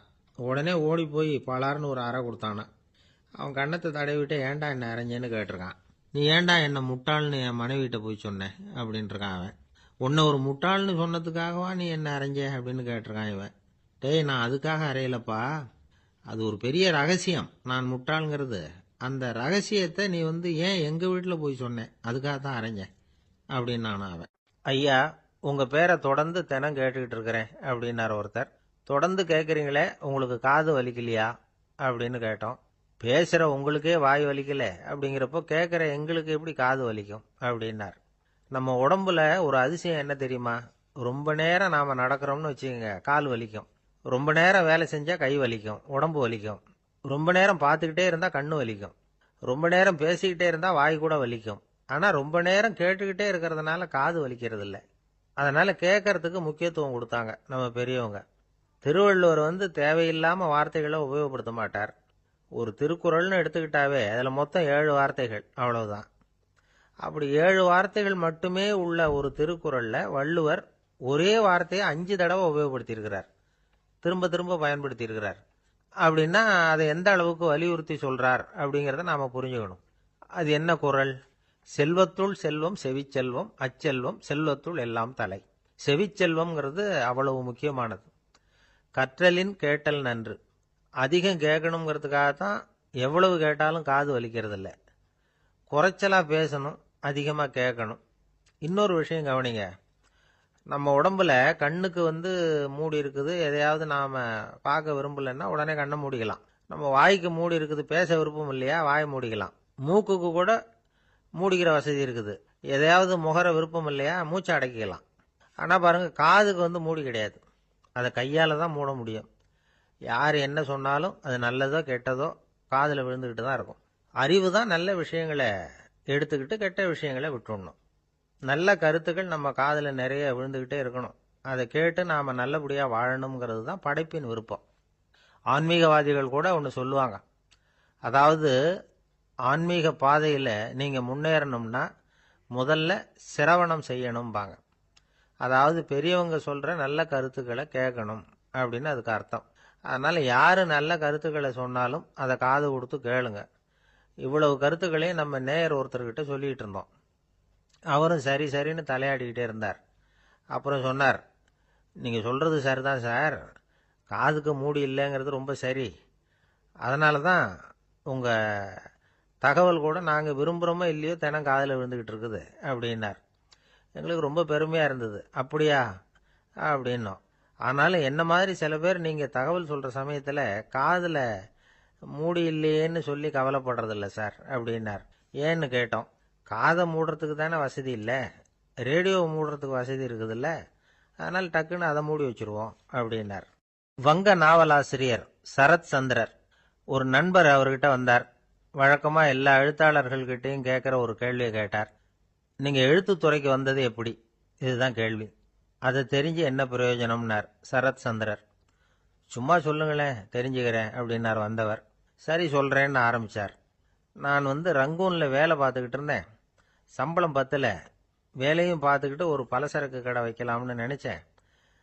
என்னால் மளிகை கடை வச்சு சரியா நடத்த முடியுமாங்கிற சந்தேகம் என் மனைவிக்கு. அதை சோதனை பண்ணி பார்க்கணுங்கிறதுக்காக சில பொருள்களின் அளவு, அதோட விலை, இப்படி சிலதை சொல்லி எல்லாத்தையும் மனக்கணக்காக கூட்டி போட சொன்னாங்க. என்னால் சரியாக கூட்டி சொல்ல முடியல. உங்களால் மளிகை கடை நடத்த முடியாதுன்னு சொல்லிவிட்டாங்க. உடனே என்ன பண்ணுறது, வேற வழி இல்லை, கதை எழுத ஆரம்பிச்சிட்டேன் அப்படின்னார். கேட்டவருக்கு சிரிப்பு வந்துட்டு தான். சரத் சந்திரர் ஒரு பக்கம் சீரியஸான நாவல்கள், சிறுகதைகள் எழுதியிருந்தாலும் அவருடைய இன்னொரு பக்கம் வேற விதம். நண்பர்கள் கிட்ட பேசும்பொழுதும் சரி, அவர்களுக்கு கடிதங்கள் எழுதும் போதும் சரி, கேலியும் கிண்டலும் நகைச்சுவை உணர்வும் அதிகமாக இருக்கும்.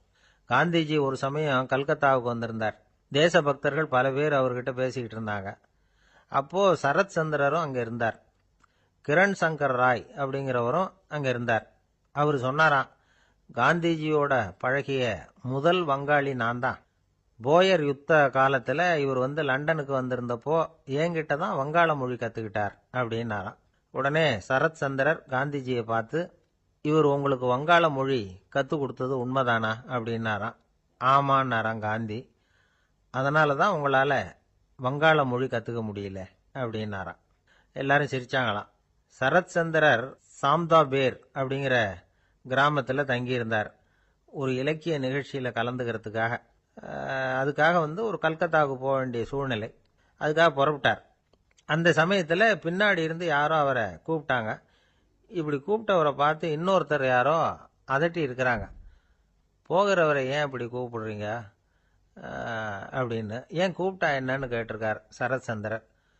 புறப்படுறவங்கள பின்னாடி இருந்து கூப்பிடுறது அபசகுனம், போகிற இடத்துல ஏதாவது ஆபத்து வரலாம் அப்படின்னு அதுக்கு விளக்கம் கொடுத்துருக்கிறார் அவர். உடனே சரத்சந்திரர் சொன்னாராம், இதோ இவங்க என்ன இலக்கிய கூட்டத்துக்கு அழைச்சிட்டு போறாங்களே, இதை விட வேற என்ன ஆபத்து வந்துட போகுது அப்படின்னாராம். இப்படி சரத்சந்திரருக்கு இயல்பாகவே நகைச்சுவை உணர்வு உண்டு. அவருடைய நண்பர் ஒருத்தர் வீட்டுக்கு கூப்பிட்டுருந்தார்.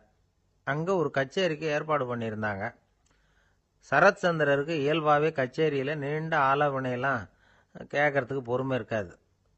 அதனால் மெதுவாக பாட போகிறவர் எப்படி அப்படின்னு கேட்டிருக்கார். அவருக்கு ரொம்ப நல்லா பாட தெரியும் அப்படின்னு சொல்லியிருக்கிறாங்க. அதுக்கு சரத்சந்திரர், பாட தெரியுங்கிறது சரி, பாட்டை நிறுத்த தெரியுமா அதை சொல்லுங்க முதல்ல அப்படின்னாராம். ஒரு ராஜா ஊரெல்லாம் சுற்றி பார்த்துட்டு வரலாம்னு ஒரு நாள் புறப்பட்டு போனார். ஒரு இடத்துல தறி நெசவு வேலை ரொம்ப மும்முரமாக நடந்துக்கிட்டு இருந்தது. ஒரு பெரியவர் தறியால் நெசவு வேலை செஞ்சுக்கிட்டு இருந்தார். பக்கத்தில் ஒரு அழகான பொண்ணு உட்காந்து நூலை சுற்றிக்கிட்டு இருக்குது. ராஜா அந்த பெரியவரை பார்த்து யார் இந்த பொண்ணுன்னு விசாரித்தார். ராஜா அப்படி கேட்டதும் அவருக்கு ரொம்ப பெருமையாக போயிட்டுது. ஏன்னா உட்காந்துருந்தது அவரோட மகள். அரசே, இது என்னுடைய மகள். இவ வேகமாக நூல் திரிக்கக்கூடியவள். வைக்கோலை எடுத்து இவ திரிச்சா கூட அது எல்லாம் பவுனிழையாக வெளியில் வரும் அப்படின்னு ஒரு ராசி இவளுக்கு அப்படின்னு ரொம்ப பெருமையாக ராஜா கிட்ட சொன்னார். ராஜா இதை கேட்டதும் அசந்துட்டார். அப்படியா, இவ்வளவு அழகும் சாமர்த்தியமும் உள்ள இந்த பொண்ணு என்னோட வரட்டுமே, இவளை என் மருமகளை ஆக்கிக்கிறேன் அப்படின்னார் ராஜா. அந்த பெரியவருக்கு ஒன்றும் புரியல. ஏதோ கொஞ்சம் பெருமையாக சொல்ல போவ அது இப்படி ஆயிட்டுதே அப்படின்னு கவலைப்பட்டார். இருந்தாலும் ராஜா பேச்ச தட்ட முடியுமா, மகளை அனுப்பி வச்சுட்டார். ராஜா அந்த பொண்ணை அரண்மனைக்கு அழைச்சிட்டு வந்தார். அங்கே ஒரு அறையில் வச்சு பூட்டி விட்டார். அந்த ரூமு நிறைய வைக்கோலை கொண்டாந்து போட்டு அடைச்சாங்க. 3 ராட்டைகள் வேற வச்சுருந்தாங்க. நாளைக்கு பொழுது விடியறதுக்குள்ளே நீ இந்த வைக்கோலையெல்லாம் தங்க இழைகளாக மாற்றி காட்டணும். நாளைக்கு காலம்புறம் வந்து நான் இந்த அறை கதவை திறப்பேன். உன் தகப்பன் சொன்னது மாதிரி எல்லாம் தங்கமாக மாறி இருக்கணும், இல்லைன்னா நீ உயிர் தப்ப முடியாது அப்படின்னு உத்தரவு போட்டார். பாவம் அந்த பொண்ணு என்ன பண்ணும், பகல் பூரா அழுதுகிட்டே உட்காந்துருக்குது. ராத்திரி பூராவும் தூக்கம் வரல. மறுநாள் அதிகாலை நேரத்தில் யாரோ கதவை தட்டுற சத்தம் கேட்டுது. பயந்துக்கிட்டே கதவை திறக்கிறா. திறந்து பார்த்தா வெளியில் 3 அவலட்சணமான பெண்கள். ஒருத்திக்கு வந்து கால் அகலமாக முறை மாதிரி இருக்குது, இன்னொருத்திக்கு கட்டை விரல் கரண்டி மாதிரி பெருசாக இருக்குது, 3வது பொண்ணுக்கு உதடு தடித்து ரப்பர் மாதிரி தொங்கிக்கிட்டு இருக்கு. யார் நீங்கள், உங்களுக்கு என்ன வேணும் அப்படின்னு கேட்குது இந்த பொண்ணு. நாங்கள் உங்களுக்கு உதவி செய்கிறதுக்கு தான் வந்திருக்கிறோம் அப்படின்னு சொல்லி உள்ளே வந்தாங்க. உட்காந்தாங்க. கொஞ்ச நேரத்துக்குள்ளே உள்ளே இருந்த வைக்கோலையெல்லாம் தங்க இழைகளாக மாற்றி கொடுத்துட்டு போயிட்டாங்க. காலையில் ராஜா வந்தார், பார்த்தார். ஆகா பேஷுனார். இன்னும் கொஞ்சம் வைக்கோலை கொண்டாந்து அந்த ரூமில் போட சொன்னார். இந்த வைக்கோலையும் இன்னைக்கு தங்கமாக மாற்றிவிடு, நாளைக்கு மறுநாள் உனக்கும் இளவரசனுக்கும் கல்யாணம்னு சொல்லிவிட்டார். இன்னைக்கு ராத்திரி அந்த 3 பொண்ணுங்களும் வந்தாங்க. வைக்கோலை பொண்ணு இழைகளாக மாற்றினாங்க, புறப்பட்டாங்க. இந்த பொண்ணு அவங்க காலில் விழுந்து வணங்கினா. என் உசுரை காப்பாற்றினீங்க, உங்களுக்கு நான் என்ன கைமாறு செய்ய போகிறேன் அப்படின்னா. பயப்படாத, நீ விரும்பினா எங்களுக்கு ஒரு உதவி செய்யலாம். உன்னுடைய கல்யாணத்துக்கு நாங்கள் 3 பேரும் வரோம். நீ எங்களை வந்து வரவேற்று ராஜாக்கிட்டையும் இளவரசர்கிட்டையும் நாங்கள் வந்து உன்னோட பெரியப்பா பொண்ணுங்கன்னு சொல்லி அறிமுகப்படுத்தி வை, நாங்கள் விருந்து சாப்பிட்டுட்டு போயிடுறோம் அப்படின்னாங்க. ரொம்பவும் சந்தோஷமாக சரின்னு ஒத்துக்கிட்டா. கல்யாண நாள் வந்தது. கல்யாணம் ரொம்ப கோலாகலமாக நடந்துக்கிட்டு இருக்கு. எல்லா தேசத்து ராஜா ராணிகளும் வந்துக்கிட்டு இருக்கிறாங்க. அந்த 3 அவலட்சணமான பொண்ணுங்களும் வந்து சேர்ந்தாங்க. யார் இவங்கன்னு கேட்டார் ராஜா. என் பெரியப்பா பொண்ணுங்க அப்படின்னா அந்த பொண்ணு. காலும் உதடும் கட்டை விரலும் ஏன் இப்படி உங்களுக்கு அவலட்சணம் ஆயிட்டுது அப்படின்னு கேட்டார். அதுக்கு அந்த பொண்ணுங்க பதில் சொன்னாங்க. என்ன செய்யறது, ஓயாமல் வைக்கோலை நூற்று ஒருத்தியோட கட்டை விரல் அப்படி கரண்டி மாதிரி ஆயிட்டுது, நாக்கில் தொட்டு தொட்டு திரிச்சதுனால ஒருத்தியோட உதடு அப்படி ஆயிட்டுது, காலால் கட்டையை அழுத்தி அழுத்தி தறி போட்டதுனால இன்னொருத்தையோட கால் அப்படி ஆயிட்டுது. உங்கள் மருமகளாக வந்திருக்கிற இந்த பொண்ணு அந்த 3ஐயுமே செய்ய தெரிஞ்சவ தான். என்ன ஆக போகுதோ இன்னும் கொஞ்ச நாளில் அப்படின்னாங்க. அவ்வளவுதான். ராஜா பயந்துட்டார்.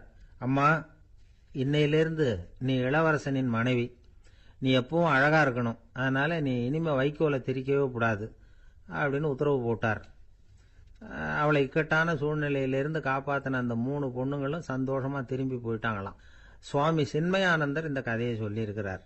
தன்னலம் மறந்து சுயலாபத்தை வந்து தியாகம் செய்யறது வைக்கோல்ல இருந்து தங்க இழைய நூக்கிறது மாதிரி அப்படிங்கிறார் அவர். அது இருக்கட்டும், இப்போ நம்ம கதைக்கு வருவோம். ஒரு ராஜா தன்னோட மகனுக்கு சுயவரம் நடத்தினார். எல்லா தேசத்திலிருந்தும் ராஜகுமாரர்கள் வந்திருந்தாங்க. ராஜகுமாரியை கல்யாணம் பண்ணிக்கலாம்ங்கிற ஆசையில் சுயம்பர மண்டபத்திலிருந்து எல்லா ராஜகுமாரர்களும் அலறி அடிச்சுக்கிட்டு வெளியில் ஓடி வந்துகிட்டு இருக்கிறாங்களாம். ஏன் இப்படி எல்லாரும் மிரண்டு போய் ஓடி வர்றாங்கன்னு கேட்டார் ஒருத்தர். அதுக்கு இன்னொருத்தர் விவரம் சொன்னார். ராஜகுமாரியை இன்னைக்கு தான் அவங்க நேரில் பார்த்தாங்களாம், அதுதான் இப்படி ஓடி வந்துகிட்டு இருக்கிறாங்க அப்படின்னார். கடற்கரை ஓரமா ஒரு பெரியவர் கையால மணலை கீறிக்கிட்டே உட்காந்துருக்கிறார். என்னத்தையும் தேடிட்டு இருக்கிறது மாதிரி தெரிஞ்சது. மெதுவா கிட்டத்துல போய் என்னத்தை தேடிட்டு இருக்கிறீங்க அப்படின்னு கேட்டோம். அவரு சாவகாசமா நிமிந்து பார்த்து நிம்மதியை தேடிட்டு இருக்கிறேன்னார். நாங்க ஒரு மாதிரி ஆயிட்டோம். இருந்தாலும் சமாளிச்சுக்கிட்டு, சார் மணல்ல கிழிஞ்சல் தான் கிடைக்கும், நிம்மதி கிடைக்காது அப்படின்னோம். சரி, இன்னைக்கு வசமா நம்ம கிட்ட ஒரு ஆள் மாட்டிக்கிட்டார் அப்படின்னு நினைச்சு அவர் பக்கமா போய் உட்காந்துக்கிட்டு கதை சொல்ல ஆரம்பிச்சிட்டோம். ஒரு பெரிய மன்னர் இருந்தார். அவருக்கு எல்லா வசதியும் இருந்தது. இருந்தாலும் ஒரே ஒரு குறை. அது என்னன்னா நிம்மதி இல்லைங்கிற குறை. அரண்மனையில தினமும் கலை நிகழ்ச்சி, நாட்டியம் எல்லாம் நடந்துகிட்டு தான் இருந்தது. இருந்தாலும் நிம்மதி இல்லை. சரி, நிம்மதி எங்க கிடைக்கும் அப்படின்னு தேட ஆரம்பிச்சார். உடனே அதுக்கான முயற்சிகள்ல தீவிரமா இறங்கினார். நாட்டுல உள்ள தத்துவ மேதைகளை எல்லாம் கூப்பிட்டுட்டு வர சொன்னார். எல்லாரும் வந்து சேர்ந்தாங்க. அவங்கள பார்த்து நிம்மதி எங்க இருக்குது அப்படின்னு விசாரிச்சார். அவங்களுக்கு அது தெரிஞ்சா ஏன் இப்படி ராஜா முன்னாடி வந்து நின்றுட்டு இருக்க போறாங்க? ராஜாவோட கேள்விக்கு ஒவ்வொருத்தரும் ஒவ்வொரு மாதிரி விளக்கம் கொடுக்க ஆரம்பிச்சிட்டாங்க. எந்த பதிலும் ராஜாவுக்கு திருப்தி அளிக்கக்கூடிய அளவுக்கு இல்லை. சரி, போயிட்டு வாங்கன்னு சொல்லி அவங்கள எல்லாம் அனுப்பி வச்சுட்டார். ஒரு நாள் அவர் மாளிகையில உப்பரிகையில நின்றுட்டு இருக்கிறார். அந்த சமயத்துல தெருவுல ஒரு பிச்சைக்காரன் ரொம்ப உல்லாசமா பாட்டு பாடிக்கிட்டே போயிட்டு இருக்கிறான். குரல்ல ஒரு சந்தோஷம், நடையில ஒரு மிடுக்கு. அவங்ககிட்ட கொஞ்சம் கூட கவலை இருக்கிறதா தெரியல. உடனே ராஜா அதை பார்த்தார். ஏவலாளிகளை கைதட்டி கூப்பிட்டார். உடனே ஓடி போய் அந்த பிச்சைக்காரனை இங்க அழைச்சிட்டு வாங்கன்னு உத்தரவு போட்டார். இவங்க உடனே ஓடி போய் அவனை கூப்பிட்டாங்க. அரண்மனைக்கு வாழ்ந்தாங்க. அவன் வரல. அரண்மனைக்கு உள்ள அடி எடுத்து வைக்க மாட்டேன்னு சொல்லிவிட்டான். ராஜா கிட்ட விஷயத்தை சொன்னாங்க. அவருக்கு ரொம்ப ஆச்சரியம், இப்படி ஒரு ஆள் இருக்கிறானா அப்படின்னு. சரி, அவன் என்னதான் சொல்றான் அப்படின்னு விசாரிச்சார். இவங்க மறுபடியும் தெருவுக்கு போய் கேட்டாங்க. என்ன பார்க்கணும்னா ராஜா விருப்பப்பட்டாருன்னா அவரை வேணும்னா இங்க வர சொல்லுங்க அப்படின்னு சொல்லிவிட்டான். அதை ராஜா கிட்ட சொன்னாங்க. அவருக்கு கோபம் வரல. இவ்வளவு சுதந்திர உணர்வோட இருக்கிறவன் சாதாரண ஆளா இருக்க முடியாது அப்படின்னு நினைச்சார். உடனே கிடுகிடுன்னு இறங்கி தெருவுக்கு வந்தார். பிச்சைக்காரங்கிட்ட போனார். நீ கவலைப்படாம சந்தோஷமா பாடிட்டு போறியே, அது எப்படி முடியுது உன்னால அப்படின்னு கேட்டார். ஏன் அப்படி கேக்குறீங்கன்னு அவன், அதுக்கு இல்ல, எனக்கு அரண்மனையில எவ்வளவோ சுகபோகங்கள்லாம் இருக்கு, இருந்தாலும் நிம்மதி இல்லை. இது ஏன்னு எனக்கு தெரியல. இந்த தேசத்துல உள்ள அறிஞர்களை எல்லாம் கூப்பிட்டு கேட்டு பார்த்துட்டேன், அவங்களுக்கும் தெரியல. உன்னை கேட்டா தெரியும்னு நினைச்சேன், அதனாலதான் சந்திக்கிறதுக்கு ஆசைப்பட்டேன். ஆனா நீ வரமாட்டேன்னுட்டியே அப்படின்னார். பிச்சைக்காரன் கடகடன்னு சிரிக்க ஆரம்பிச்சுட்டான். மகிழ்ச்சிக்கும் உங்களுக்கும் தடையா இருக்கிறது இந்த மாளிகை தான். இதை விட்டுட்டு வெளியில வந்துட்டா நிம்மதி தேடிட்டு வந்துரும்னா. நான் அரசன், எனக்குன்னு கடமைகள் இருக்கு, அதையெல்லாம் விட்டுட்டு எப்படி வர முடியும்னார் ராஜா. ரெண்டும் ஒரே நேரத்துல கிடைக்கணுங்கிறது முடியாத காரியம். உங்க சுகபோகத்துக்கு விலையாதான் உங்க நிம்மதியை கொடுத்துக்கிட்டு இருக்கிறீங்க. என்ன பாருங்க, என்கிட்ட எதுவும் இல்ல, அதனால எதுவும் போயிடுமோங்கிற பயமும் இல்ல, நிம்மதியா இருக்கிறேன் அப்படின்னா அவன். ராஜா உடனே சந்தோஷப்பட்டு தன்னுடைய மேலங்கியை எடுத்து அவனுக்கு பரிசா கொடுத்தாரான். அவன் சிரிச்சுக்கிட்டே அதை வாங்க மாட்டேன்னு விட்டானான்.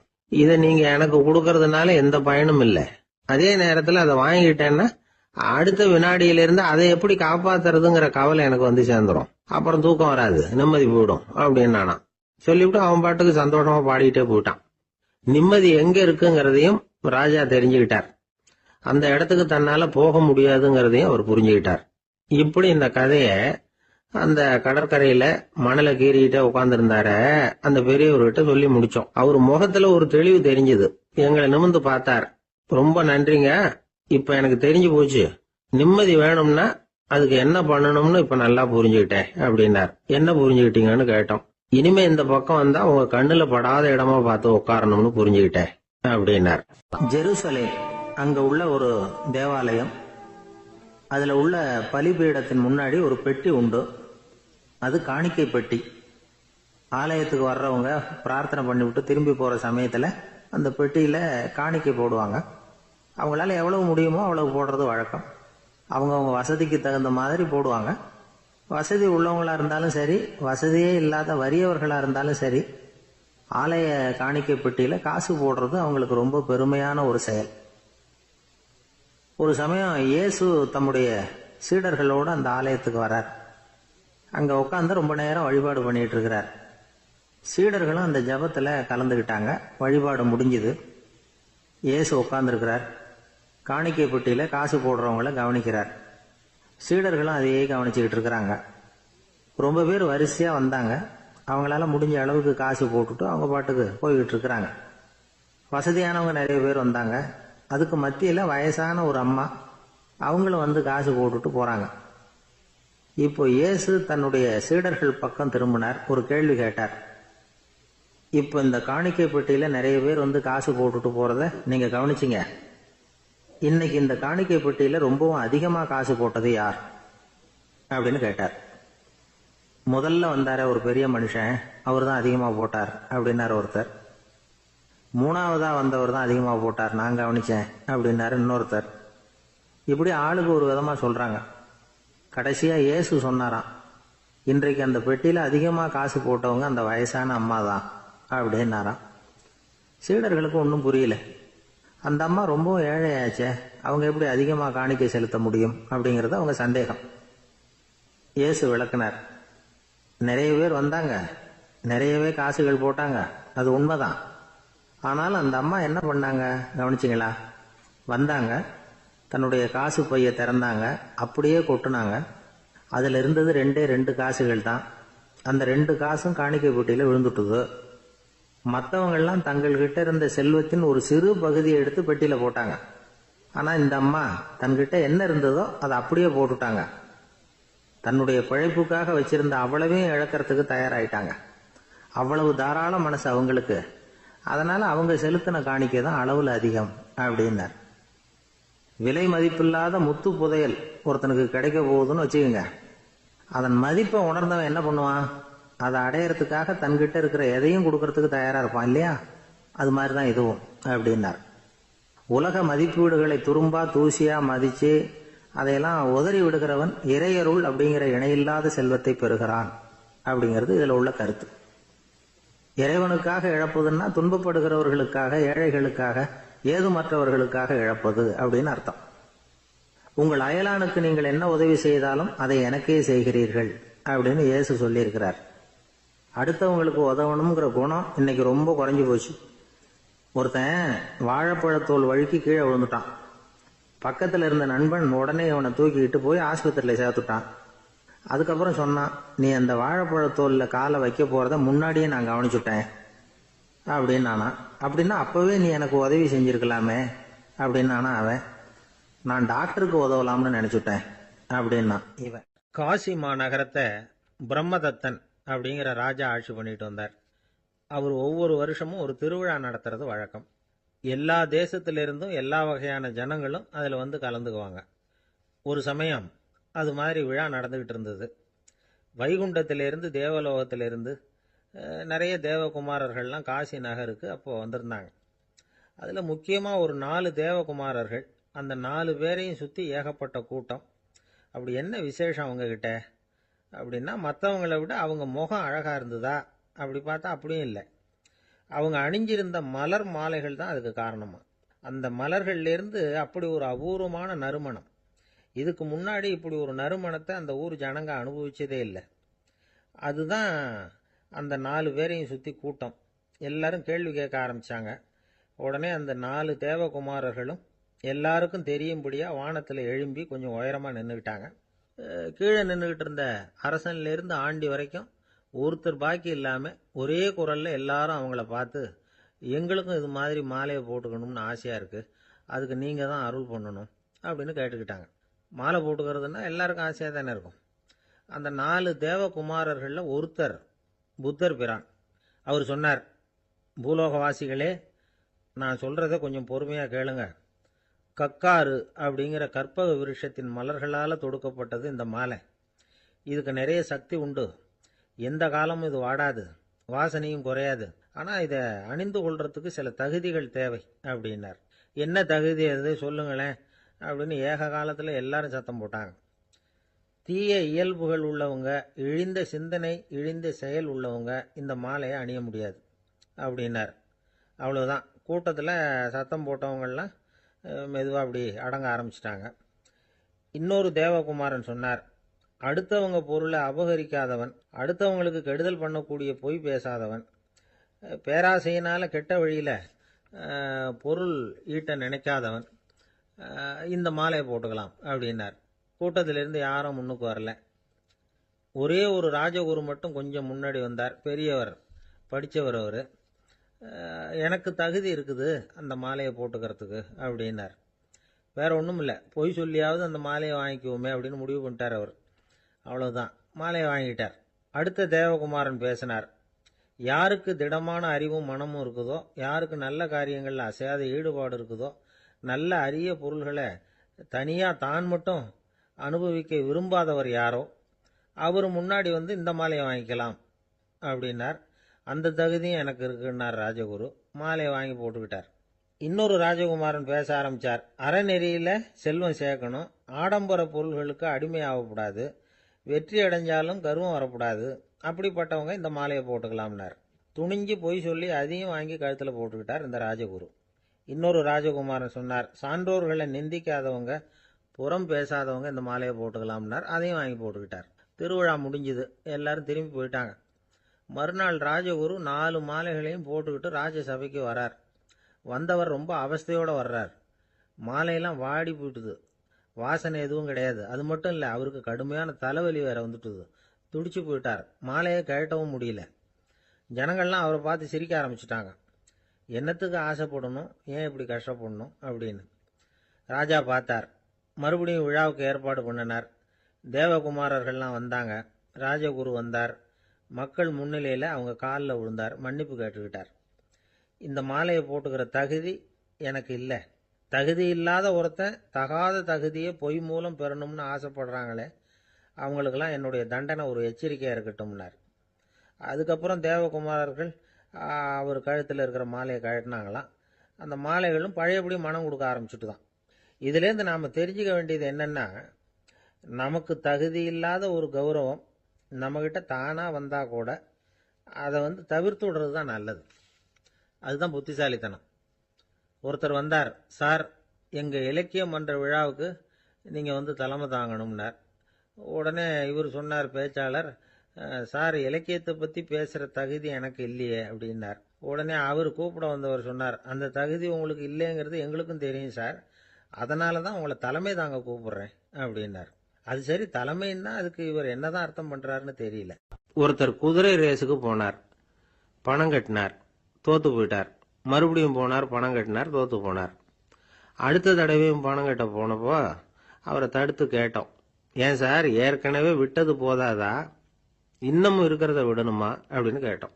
விட்டதையெல்லாம் மொத்தமாக எடுக்க வேணாமா சார், அதுக்காக தான் தொடர்ந்து பணம் கட்டுறேன்னார் அவர். இவரை திருத்துறது ரொம்ப கஷ்டம். இது ஒரு மனநோய். மனநோய்களில் பல வகை உண்டு. மனநோய்கள் பிரிவு அட்டவணையில் சூதாட்டம்ங்கிறது அவதி வரும் நோய் அப்படிங்கிற தலைப்பில் வருது. சூதாட்டம் 2 வகைப்படும்னு சொல்றாங்க உளவியல் நிபுணர்கள். ஒரு வகை எப்படின்னா, நண்பர்களோடு சேர்ந்துக்கிட்டு மகிழ்ச்சியும் கிளர்ச்சியும் அடையறதுக்காக ஈடுபடுறது. பிரச்சனைகளை தீர்க்கறதுல ஒரு ஆர்வம், கேளிக்கைக்காக கொஞ்சம் விட்டு பிடிக்கிறது அப்படிங்கிற மனுஷனுடைய அடி மனசுல உள்ள விபரீத பிணைய சுபாவம், இதெல்லாம் அதுக்கு காரணம். இன்னொரு வகை எப்படின்னா, சூதாட்டத்தில் ஈடுபட்டு ஒரு கட்டாய நிலைமைக்கு ஆளாயிடுறது. ஈடுபடு அப்படின்னு மனசு ஒரு வெறித்தன்மையை தூண்டிக்கிட்டே இருக்கும். இப்படிப்பட்டவங்களுக்கு நாம தோத்துக்கிட்டு இருக்கோம்ங்கிறது தெரியும், நாம ஜெயிக்கிறதுக்கான சந்தர்ப்பம் இல்லைங்கிறதும் தெரியும். இதனால நமக்கும் கஷ்டம், நம்ம சுத்தி இருக்கிறவங்களுக்கும் கஷ்டங்கிறதும் புரியும். அப்படி இருந்தும் சூதாடுவாங்க. இதுக்கு காரணம் சூதாடியின் பகற்கனவு அப்படிங்கிறாங்க நிபுணர்கள். இந்த நிலைமைக்கு கட்டாய சூதாட்டம் அல்லது நிர்பந்த சூதாட்டம் அப்படின்னு பேர் வச்சிருக்கிறாங்க. இப்படிப்பட்ட ஆசாமி இருக்கிறது பூரா விட்டுருவான், கடன் வாங்குவான், திருடுவான், இருந்தாலும் என்னைக்காவது ஒரு நாள் ஜெயிச்சிருவேன் அப்படின்னு சொல்லிக்கிட்டே இருப்பான். விட்டதை எடுத்துருவேங்கிற ஒரு நம்பிக்கை சுடர் அவனுக்குள்ள எரிஞ்சுக்கிட்டே இருக்கும். இவனை மனநோயாளி அப்படின்னு சொல்லிட முடியாதான். என்ன காரணம்னா, இது மாதிரி ஆளுங்க கிட்ட மன போராட்டமோ கவலையோ பதட்டமோ இருக்கிறது இல்ல. சில விசேஷமான குணங்கள் இவங்க கிட்ட உண்டு. எதிர்ப்பு உணர்ச்சி, சிறுபிள்ளைத்தனம், சட்ட திட்டங்களையும் சம்பிரதாயங்களையும் உட தெரியாத மனப்போக்கு, பொறுப்பில்லாத தன்மை, நெறிதவறி நடக்கிறது எல்லாம் இவங்க கிட்ட உண்டு. ஆனா வெளிப்பார்வைக்கு ரொம்ப சிநேகமா இருப்பாங்க, அன்பா இருப்பாங்க, அப்படி இருக்கிறதாக காட்டிக்குவாங்க. ஆதாயம், சுயலாபம் இதெல்லாம் கருதி தான் பழகுவாங்க. இவங்க கேட்கறப்ப நாம பணம் கொடுக்கலன்னு வச்சுக்கோங்க, நம்மளை கை விட்டுருவாங்க. நம்ம மேல அபாண்டமா பழி சுமத்துறது கூட தயங்க மாட்டாங்க. தங்களுடைய சூதாட்ட நடவடிக்கைகளுக்கு சாதகமான காரணங்களை சொல்லிட்டு இருப்பாங்க. நீ வேணும்னா பாரு, ஒரே நாள்ல நான் இழந்ததையெல்லாம் மீட்டு லட்சாதிபதி ஆறேன்னா இல்லையா பாரு அப்படிம்பாங்க. தோத்து போறத ஒரு படிப்பினையா இவங்க எடுத்துக்கிறதே இல்லை. தோத்து போறதுலேயே இவங்களுக்கு ஒரு அலாதியான சுகம். தனக்குத்தானே துன்பத்தை வரவழைச்சிக்கிட்டு இன்பம் அடையிறதுக்கு தன்வதை சுகம் அப்படின்னு பேர். இவங்கெல்லாம் அந்த ரகம். சில பேர் எப்படி தெரியுமா, மந்திர எண்ணங்களை வரவழைச்சிக்கிறது, சூதாடுறதுக்காக ஆபீஸ்ல கையாடல் பண்றது, அடுத்தவங்க கிட்ட இருந்து திருடுறது. இந்த மந்திர எண்ணம் தீவிரமாச்சுன்னா ஒரு மாதிரியா பேச ஆரம்பிச்சிருவாங்க. தோல்விதான் சார் வெற்றிக்கு முதல் படியும்பாங்க. தன்னால பகடக்காய்களையும் குதிரை ஓட்டிகளையும், அதாவது இந்த ஜாக்கிகள், அதெல்லாம் கட்டுப்படுத்த முடியுங்கிற பித்து நிலைக்கு இவங்கெல்லாம் தள்ளப்பட்டுருவாங்க. சில சூதாடிகள் ஆராய்ச்சி பார்த்ததுல என்ன தெரிய வந்தது தெரியுமா, அவங்கெல்லாம் குழந்தை பருவத்துல அன்புக்காக ஏங்கினவங்களாம், புறக்கணிக்கப்பட்டவங்களாம், உதவிகளை பெற முடியாதவங்க, இப்படிலாம் இருந்திருக்கிறாங்க. இவங்க வளர வளர மற்றவங்க சௌகரியம் பற்றி அக்கறை இல்லாதவங்களா ஆயிடுறாங்க. அதிர்ஷ்ட தேவதை தன்னோட இருக்கிறாங்க அப்படிங்கிற அசையாத நம்பிக்கை இவங்களுக்கு. இவங்களை திருத்துறது ரொம்ப கஷ்டம். அதனால பந்தயம், சூதாட்டம் இது மாதிரியான விஷயங்களை விட்டு விலகியே இருக்கிறது தான் நமக்கு நல்லது.